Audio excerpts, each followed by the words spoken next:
Guys, alam niyo ba to? Native na manok. Binili ko sa ano yan.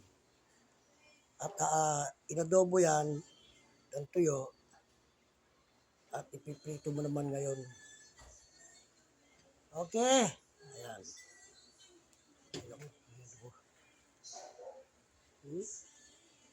Sarap yan, oh.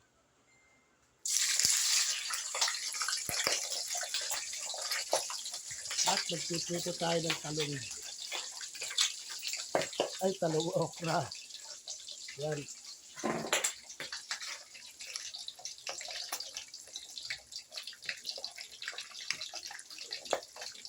Dito natin itong okra. Sarap yan pagkakalabas. Habang tapos na malaki magaling sa kisame, oh. Linis, oh, no? Okay. Oh. Okay. Oh. Diba? Oh. Ang linis. Pinturahan na siya, diba? Oh.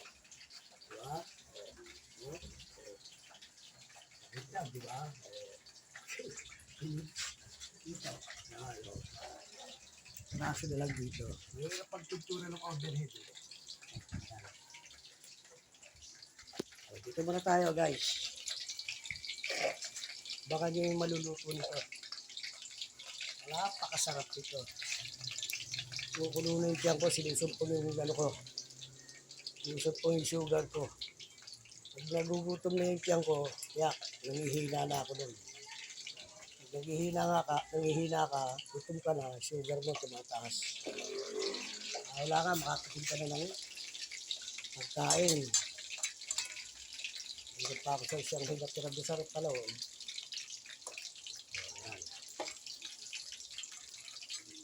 Yung the best dyan ito. Tsaka ito yan. Pero mas masarap ito. Ibalibak ka rin natin yan. Yan, lumigwak. Tapos karyan. Yung tig na manok yan. 285. Sa lako.